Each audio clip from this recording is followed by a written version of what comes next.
Inna lillahi wa inna ilaihi raji'una. Labari da ɗumi-ɗuminsa.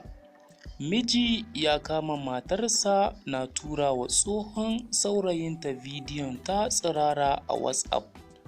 Kafin mu shiga daga ciki, 'yan uwa, idan kai sabo ne a wannan tasha, ku danna subscribe, sannan ku danna alamar ƙararrawar sanarwa domin mu sanar da ku da zaran mun ɗora sababbin bidiyo. Daga ƙarshe, muna roƙonku ku danna mana like domin ba mu ƙwarin gwiwan kawo muku sababbin labaran duniya kai tsaye.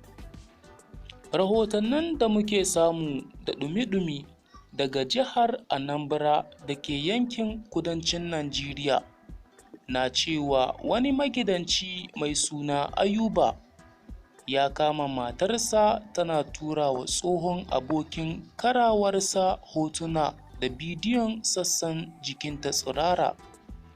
Kamar yadda jaridar Daily ta rawaito, lamarin ya faru ne ɗazun da misalin ƙarfe 10 na yamma, inda miji ya ɗauki wayar matar tasa ya buɗe WhatsApp don ganin mutanen da take hulɗa da su, inda ya gano ɗimbin hotuna da bidiyon batsa wanda matar ta ɗauka tana turawa tsohon saurayinta.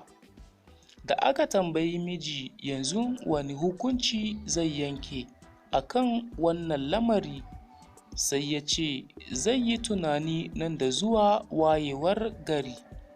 A taƙaice dai wannan shine. Kamar yadda kuka sani, wannan tasha ce wacce ke kawo muku labaran duniya kai tsaye. Don haka sai ku danna mana subscribe, sannan ku danna alamar ƙararrawar sanarwa domin mu sanar da ku da zaran mun ɗora sabon bidiyo.